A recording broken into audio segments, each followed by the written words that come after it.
Okay, welcome back. Here we are, day 2 at Ohio Technical College. We have removed the transmission from the vehicle. We have it still on the jack as we left it last night when we left to take a little break. Today, we're going to be installing this new one. Part of today's thing, before we even get this underneath the vehicle, is to swap some of the components off of this to the new unit. We actually have some new parts we're going to be putting in instead of trying to use some old ones. Again, the transmission was old, the parts are old, some things need to be changed. You know, as Dave said, we got the old transmission out yesterday. Everything really went very smooth, and I think we're ready to get back on this new one, huh, Dave? Yes, sir. All right. So what we're gonna do is we're gonna scoot this over a little bit. We're gonna get the old transmission up, put it next to the new one, make sure everything's swapped over properly, then we're going to put it underneath and we're going to start going back up in the air. Okay, so let's get going. Okay, what we're doing here, instead of using the old sensors, we're putting in new sensors in the new unit. The main reason I'm installing new sensors into this is because these are on the top of the transmission, and once it's up installed in the vehicle, changing these, it's not impossible, but it sure ain't fun. Instead of taking a gamble with ones that have been in there forever, we're just going to head and put new sensors in. Same thing we're going to do, and it's always a great idea. This is the bypass tube for the cooler line. What this does is allow the transmission fluid to go straight over, right back into the transmission. As it starts heating up, this is a thermal bypass. It has a thermal spring. As it heats, it will open. As it opens, now it allows the fluid to come out and go up through the coolers that will be changing. So again, instead of taking a gamble, because you can't really flush it, you can't really clean it, we're just going to install a new one on this unit and leave that one there. It's highly recommended to do that. It's basically the mount and the plate. Again, you kind of have to have a little bit of rubber so you don't feel the vibration all throughout the whole transmission. So this helps dampen it. Always look at these. Make sure the rubber ain't dry rotted. It's not separated. And then it's good to go to put right back up in. Okay, so now we've swapped over the mount, sensors, the bypass tube. We're almost ready to put this right on the jack. One thing you always want to watch out, these things have to be aligned perfectly with the engine. This hole right here and this hole right here are bigger than any other hole, and they're for dowel guides. It aligns the transmission right to it, and as he said, sometimes when you pull the unit out, it will pull out of the block and stay here. If you don't catch it and put it in, you haven't aligned this, it'll throw the whole thing off. Now this is drastic, but just about that much will ruin a transmission. So you kind of want to watch that too. That's a great point. And to make sure they're not too far in the block, that they're actually going to make connection here. We'll get up underneath as we go to prep to make sure everything's good before we go in, and we'll check that. Now, we're replacing the radiator and cooler on this, but I want to show you this. These are the cooler lines for the transmission. They run to the back and they go into the transmission. The one line runs right in, and this is actually the return line because it goes into the cooler out. So this line right here goes all the way to the back of the unit, is the return line. This is an auxiliary cooler.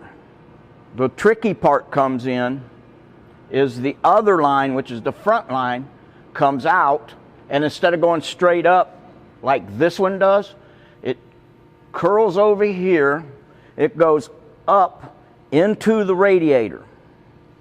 It goes through the radiator, then comes out, then goes in here, and this is where the auxiliary cooler double cools it. You normally see this on tow packages and stuff, so a regular car, an automobile and that, would generally have this line going back and the return line coming right up into the cooler. But in this case, it has two coolers, the one in the radiator and one here. You have to watch when you get remanufactured units, because some vendors absolutely do not allow you to flush, whether you have a cool flush, a can flush, or a heated flusher. They absolutely want these changed. That's our case here. So we have a radiator on order and we have the auxiliary cooler on order. But we still want to take the lines off and make sure we flush the lines out to get all the garbage out and stuff, so we don't put it in a new unit. And then we can then hook it up to the new coolers when it comes. But that will not affect us back here where the transmission is going. So that's just one thing. Highly, highly important. You're putting everything in clean. And this and the radiator cooler, they're both still full of contaminated fluid. You do not want that. As soon as you start your car, it will run right into your new transmission. You're just asking for trouble at that point. So again, auxiliary cooler, radiator cooler, bypass it, replace it, hot flush it, whatever you choose to do, but it's a very critical part. This is the perfect time to get things done right. Notice how his arm is extended. If you have to work on this when it's been heated and it's been ran, any transmission fluid is going to run right down his arm into his armpit. And I'm just telling you to save yourself that grief. So it's always best to do this kind of prep work while it's not full of fluid, while it's not hot. Because again, it'll run down. Gravity's just, sometimes it's a bear. And in this case, he'll have a dirty armpit. This loosened up like butter. That was easier than I expected it to be. Oh, here comes some more fluid. I got. Okay, as you're raising and lowering cars on lifts, coming down's not too big of a deal. Now we're taking the top line off the radiator, so we're all done with that part.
What you never want to do is draw the transmission in with the bolt, but you can get that in. Now it acts as a guide pin, and then you could shake it up in. So see if you can get that in the hole.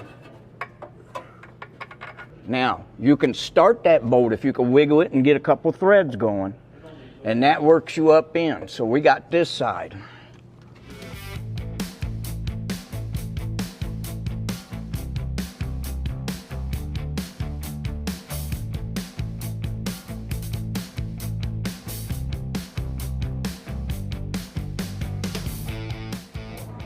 But I mean, it's really, once you do one, your next one's easier, next one's easier, and then the next thing, it's like, there's only so many bolts.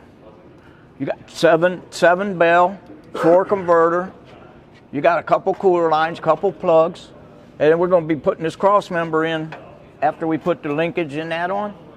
Before long, we're going to be done. It just starts falling, and then you start looking, going, what else we got? There's nothing else. It's it.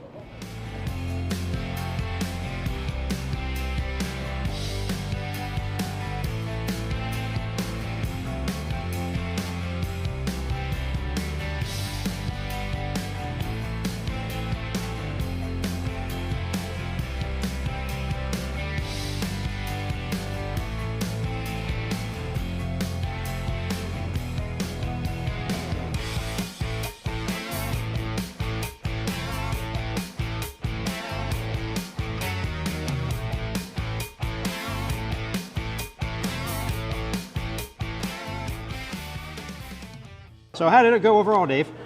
I think it went really well. For the young students to be their first time doing it, and again, you got bumps, you got learning curves, but it went pretty smooth. We didn't break anything. The bench, nothing's left over. They still got a little work to do. They have to change the radiator and the cooler, but the lines are nice and clean, buttoned up, and then they'll put the exhaust on, and then they're pretty much done with the transmission.